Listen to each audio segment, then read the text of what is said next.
episode of Kirk Kooks. Long awaited, at least by the few people who have been texting me for the last 2 weeks going, when are you starting it? So today's the day. Today I'm going to be showing you how to make homemade chicken doner. I've tried so many different recipes for making chicken doner and they've all been pretty poor, but this one I guarantee you is amazing. It's better than the stuff I get from the takeaway. Start with, you want to get yourself a bowl, and we're going to want 4 chicken breasts. Now with your chicken breasts, these need trimming. We want to take the little flap off like this. Also, if you've got any little stringy bits like that, get rid of those. We don't want those. Same with pieces like that. And that can go in there, in your bowl. And then this, we just want to make this thinner, like by just about cutting it in half.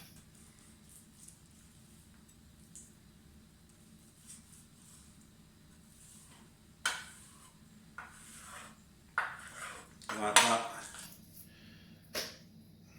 And then we want to do the same again. I've got 4 chicken breasts here. Oh, that one's already done. We're doing the same again. I've got 4 chicken breasts, so I'm going to get cutting these.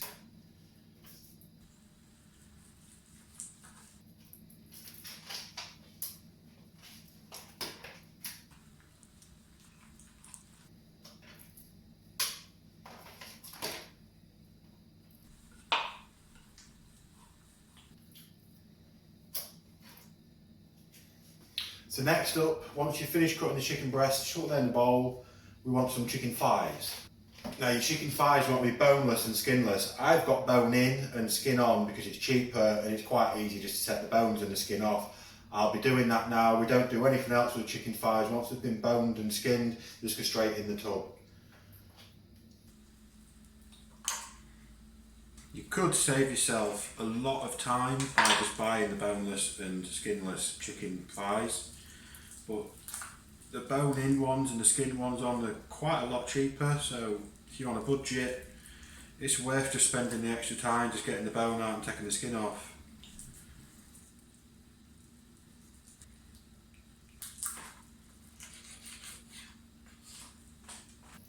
So once you've got your chicken thigh boned and skinned, if you've bought boneless and skinless ones, you can straight go in the bowl. Once you've done that, it doesn't matter about if they've got a bit of fat on them, that'll add to the flavour. Just throw them in the bowl and then just keep adding. And that is the final thigh. That makes 7 thighs and 4 breasts. So the next step is the marinade for the chicken. We want to start with a whole large onion. Chop that in half.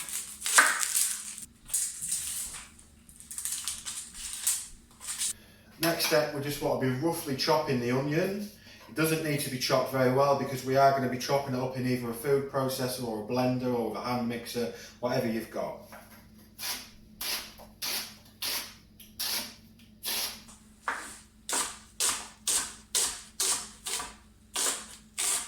So if you then add your onion to a container or to your food processor or your blender, whatever you're using, I'm going to be using a hand mixer because it's quicker. You just want to be blending this until it's like a fine paste and it goes really, really watery.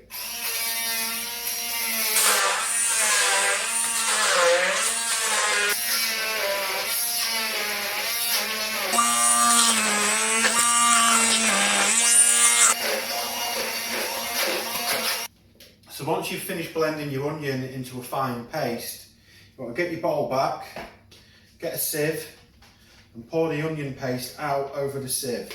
As you can see, all of the juice from the onion starts to come through. If you just help that, just give it a squeeze. The juice from the onion will just help to tenderise and break down the meat a little more. This will really make your eyes water. Onions don't usually affect me because I wear contact lenses, and when I chop them it doesn't really bother my eyes, but this is even getting to me.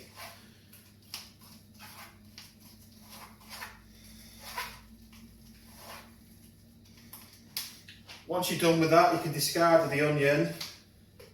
Now it's just on with the rest of the marinade. First, 5 tablespoons of tomato puree.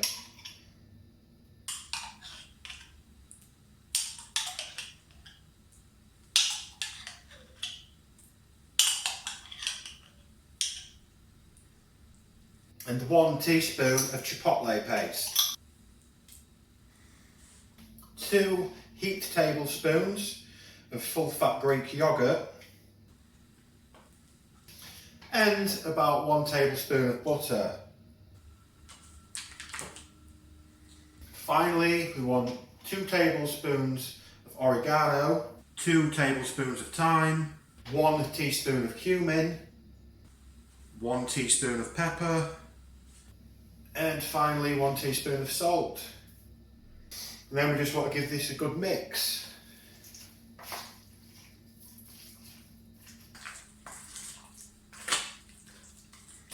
So once you've got that all mixed together, you want to move that to the side and you want to get some greaseproof paper.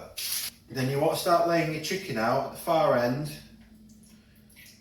as so. So you get breasts laid that way, another breast, and another piece of breast.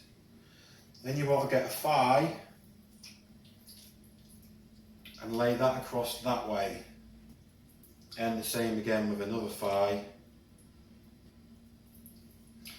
And do that just to fill the gap. Then you want to keep stacking them up like that. So again, now we want some more chicken breast. And then more thigh.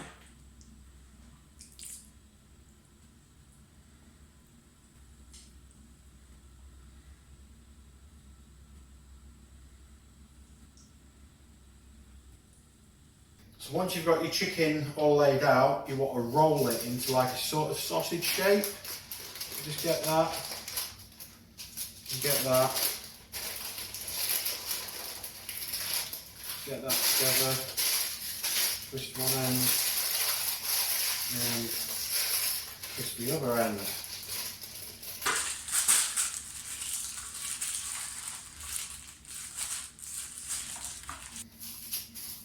And that is now finished. That now wants to go in the freezer for at least 1 day. So once you've frozen your doner meat, you can have something that looks like this. The next thing we need to do is peel off the greaseproof paper.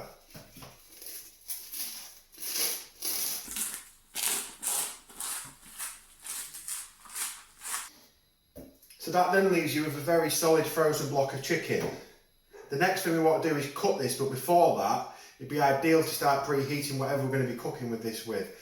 I'm going to be using a griddle hot plate. If you can use a frying pan, anything that's flat basically. So just get that preheating now. So while your pan's preheating, we can now start to cook this. You want to get it, hold it up like this, get your knife, and we just want to carve strips off, sort of like they do in the takeaways and things on the big ones.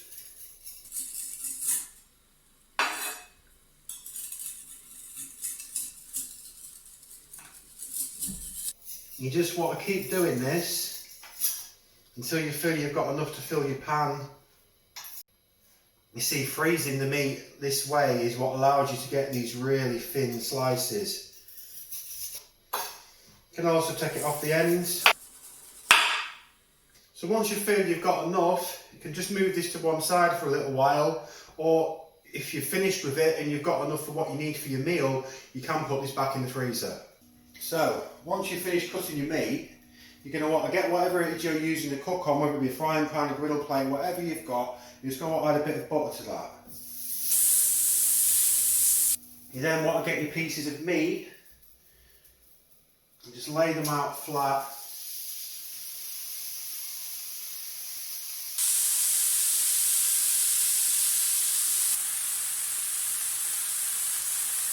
Once you've got all your meat laid out, you're going to want to leave that for a little while, and you're going to want to start flipping it.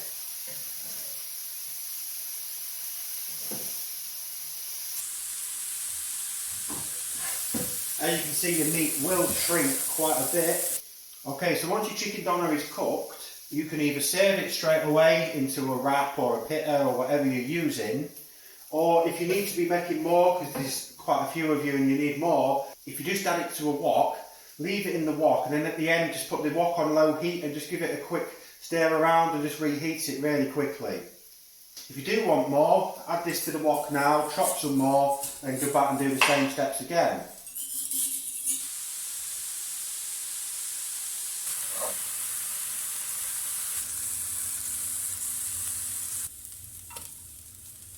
So if you have cooked multiple batches of this, now would be the time to put your wok on, give it a stir and give it a bit of a reheat. As I've only done 2 and they were very close together, it's not going to need reheating.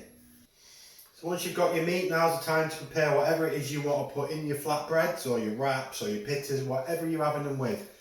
I personally just like a bit of red cabbage and some lettuce.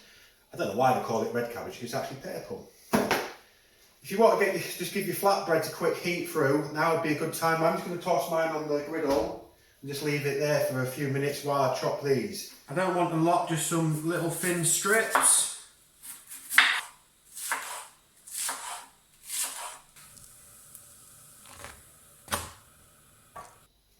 Now you can do this wherever you like it. I'm going to do it the way I like it. A little bit of meat first, a bit of garlic sauce. You can make this yourself, but we're not doing that today. A little bit of the lettuce, a little of the cabbage, a little more of the sauce, and a little more meat. Now you saw, I didn't really cook a lot of the meat, there was still loads left, and that's made 1 flatbread, and there's still probably enough in there for at least another one. So you can see how far one of these blocks would go. It'd be great for feeding the family, and it's really cheap. Just give that a fold. And there you have the finished product. Let's just cut that in half so you can really see inside of it.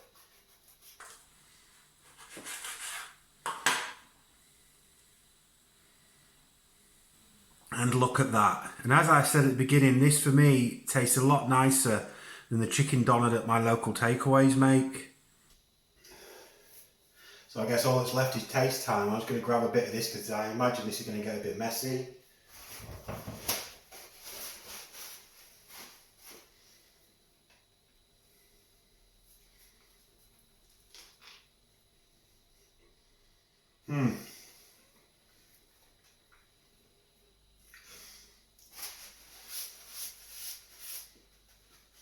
Honestly, that is the best chicken doner I have ever had. So that'll be everything for today. I will see you next time, and I'm off to eat this.